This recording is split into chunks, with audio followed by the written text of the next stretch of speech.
안녕하세요. 오늘은 7월 10일 목요일이고요. 지금은 아침 9시 조금 전인데 출근하기 전에 사무엘상 9장부터 조금 읽다가 나가려고요. 9장 사울이 사무엘을 만나다. 베냐민 지파에 기스라고 하는 유력한 사람이 있었다. 그의 아버지는 아비엘이고 할아버지는 스롤이고 그 윗대는 베고라시고 그 윗대는 아비야인데 베냐민 사람이다.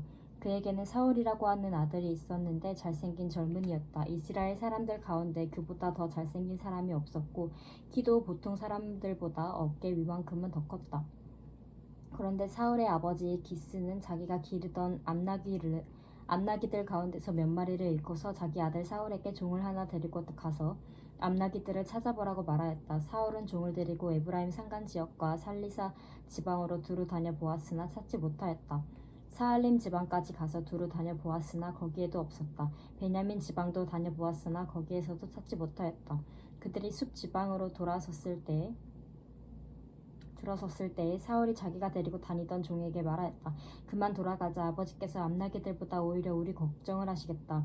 그러자 그 종이 그에게 말하였다. 보십시오. 이 성읍에는 하나님의 사람이 한 분 계시는데 존경받는 분이십니다. 그가 말하는 것은 모두 틀림없이 이루어진다고 합니다. 그러니 이제 그리로 가보시는 것이 어떨는지요? 혹시 그가 우리에게 우리가 가야 할 길을 알려줄지도 모릅니다.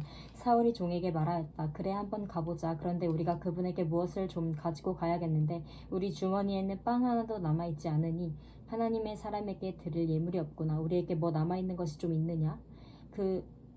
종이 다시 사울에게 대답하였다. 나에게 은전 한 푼이 있습니다. 이것을 하나님의 사람에게 드리고 우리가 갈 길을 가르쳐 달라고 하겠습니다. 옛적에 이스라엘에서 사람들이 하나님께 물으려고 할 때에는 선견자에게 가자고 말하였다. 오늘날 우리가 예언자라고 하는 이들을 옛적에는 선견자라고 불렀다. 사울이 종에게 말하였다. 좋은 생각이다. 어서 가자. 그리하여 그들은 하나님의 사람이 있는 성읍으로 갔다. 그들은 성읍으로 가는 비탈길로 올라가다가 물 길러 내려오는 처녀들을 만나 선견자께서 성읍에 계십니까? 하고 물었다. 처녀들이 그들에게 대답하였다. 예, 계십니다. 지금 막 저 앞으로 가셨습니다. 서둘러서 가시면 따라가서 만나실 수 있습니다. 오늘 사람들이 산당에서 제사를 드리기 때문에 그분이 방금 성읍으로 들어가셨습니다. 그러니까 두 분께서 성읍으로 들어가시면 그분이 식사하러 산당으로 올라가시기 전에 틀림없이 그분을 만날 것입니다. 그분이 도착할 때까지는 아무도 먹지 않습니다. 그분이 제물을 축사한 다음에야 초대받은 사람들이 먹기 때문입니다. 그러니 지금 올라가시면 그분을 만날 수 있습니다. 그들이 성읍으로 올라가 성읍 안으로 들어가서 보니 사무엘이 마침 산당으로 올라가려고 맞은 쪽에서 나오고 있었다. 사울이 오기 하루 전에 주께서 사무엘에게 알리셨다. 내일 이맘때에 내가 베냐민 땅에서 온 한 사람을 너에게 보낼 것이니 너는 그에게 기름을 부어 나의 백성 이스라엘의 영도자로 세워라.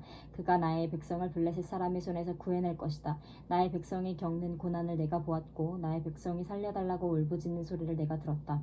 사무엘이 사울을 보았을 때 주께서 그에게 말씀하셨다. 이 젊은이가 내가 너에게 말한 바로 그 사람이다. 이 사람이 나의 백성을 다스릴 것이다. 사울이 성문 안에 있는 사무엘에게 다가가서 말하였다. 선견자의 집이 어디에 있는지 알려주십시오. 사무엘이 사울에게 대답하였다. 바로 내가 그 선견자여. 앞장서서 산당으로 올라가시지요. 두 분은 오늘 나와 함께 저녁을 듭시다. 물어보시려는 것은 내일 아침에 다 말씀드리겠습니다. 그리고 나서 두 분을 보내드리겠습니다. 사흘 전에 잃어버린 암나기들은 이미 찾았으니 그것은 걱정하지 마십시오. 지금 온 이스라엘 사람들의 기대가 누구에게 걸려있는지 아십니까? 바로 그대와 그대 아버지의 온 집안입니다. 사울이 대답하였다. 저는 이스라엘 지파들 가운데서도 가장 작은 베냐민 지파 사람이 아닙니까? 그리고 저의 가족은 베냐민 지파의 모든 가족 가운데서도 가장 보잘것없는데 어찌 저에게 그런 말씀을 하십니까?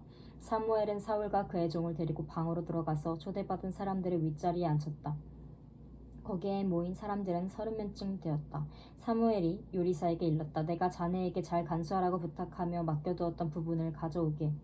요리사가 넓적다리와 거기에 붙어있는 것을 가져다가 사울 앞에 놓으니 사무엘이 말하였다. 보십시오. 준비해두었던 것입니다. 앞에 놓고 드십시오. 내가 사람들을 초청할 때부터 지금 이렇게 드리려고 보관해두었던 것입니다. 그래서 그날 사울은 사무엘과 함께 먹었다. 그들은 산당에서 내려와 성읍으로 들어갔다. 침실이 지붕에 준비되어 있었으므로 사무엘과 사울은 거기에서 누워서 잤다. 사무엘이 사울을 지도자로 세우다. 다음 날 동틀 무렵에 사무엘이 지붕에서 사울을 깨웠다. 일어나십시오. 바래다 드리겠습니다. 사울이 일어나니 사무엘은 사울과 함께 바깥으로 나갔다. 성읍 끝에 이르렀을 때에 사무엘이 사울에게 저 종을 앞에 먼저 보내십시오 하고 말하였다. 그 종이 한참 앞서서 가니 사무엘이 다시 사울에게 내가 하나님의 말씀을 들려드리겠으니 잠깐 서 계십시오 하고 말하였다. 10장 사무엘이 기름병을 가져다가 사울의 머리에 붓고 그에게 입을 맞춘 다음에 이렇게 말하였다.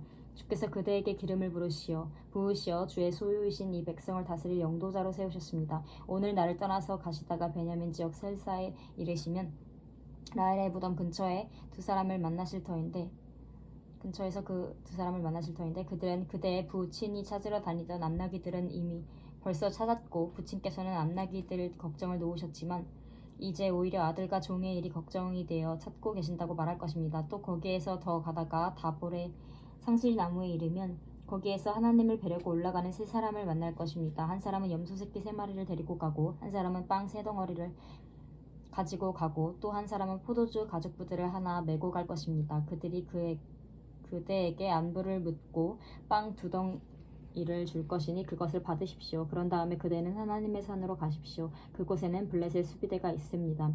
그곳을 지나 성읍으로 들어갈 때 검은 고를 뜯고 소구를 치고 피리를 불고 수금을 뜯으면서 예배 처소에서 내려오는 예언자의 무리를 만날 것입니다. 그들은 모두 춤을 추고 소리를 지르면서 예언을 하고 있을 것입니다.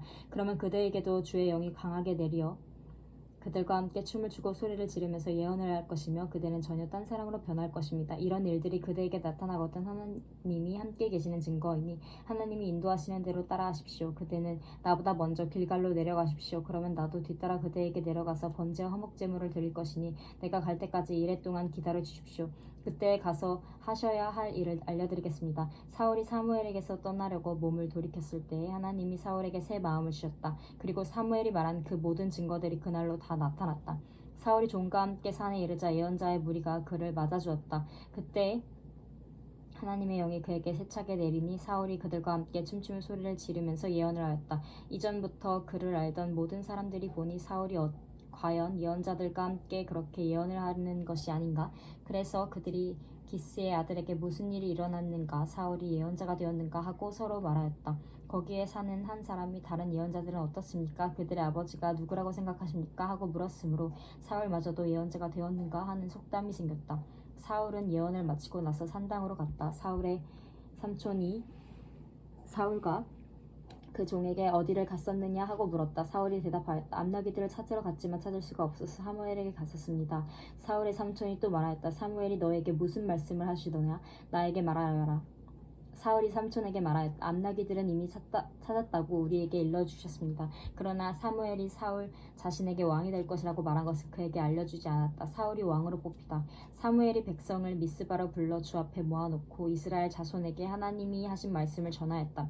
나 주 이스라엘의 하나님이 말한다. 내가 이스라엘을 이집트에서 데리고 올라왔고 내가 너희를 이집트 사람의 손과 너희를 학대하던 모든 나라의 손에서 건져내었다. 그러나 오늘날 너희는 너희를 모든 환난과 고난 속에서 건져낸 너희 하나님을 버리고 너희에게 왕을 세워달라고 나에게 요구하였다. 좋다. 이제 너희는 지파와 집안별로 나 주 앞에 나와 서거라. 사무엘이 이스라엘의 모든 지파를 앞으로 나오게 하니 주께서 베냐민 지파를 뽑으셨다. 사무엘이 베냐민 지파를 각 집안별로 앞으로 나오게 하니 마드리의 집안이 뽑혔고 마드리의 집안 남자들을 앞으로 나오게 하니 기스의 아들 사울이 뽑혔다. 사람들이 그를 찾았지만 보이지 않았다. 그래서 사람들이 다시 주께 여쭈어보았다. 그 사람이 여기에 와 있습니까? 주께서 말씀하셨다. 그는 깜짝 사이에 숨어 있다. 그는 짐짝 사이에 숨어 있다. 사람들이 달려가 거기에서 그를 데리고 나왔다. 그가 사람들 가운데 섰는데 다른 사람들보다 어깨 위만큼은 더 커 보였다. 사무엘이 온 백성에게 말하였다. 주께서 뽑으신 이 사람을 보아라. 온 백성 가운데 이만한 인물이 없다. 그러자 온 백성이 환호성을 지르며 임금님 만세 하고 외쳤다. 사무엘이 왕의 제도를 백성에게 알려준 다음 그것을 책에 써서 주 앞에 보관하여 두고 온 백성을 각자의 집으로 돌아가게 하였다. 사울이 기브아에 있는 자기의 집으로 돌아갈 때 하나님께 감동을 받은 용감한 사람들이 사울을 따라갔다. 그러나 몇몇 불량배들은 이런 사람이 어떻게 우리를 구할 수 있겠느냐 하고 떠들면서 그를 업신여기고 그에게 예물도 바치지 않았다. 그러나 사울은 못 들은 척 하였다. 아멘. 90장 읽었습니다. 네, 저는 이제 출근했다가 또 대학원 면접이 있어서 네, 파이팅!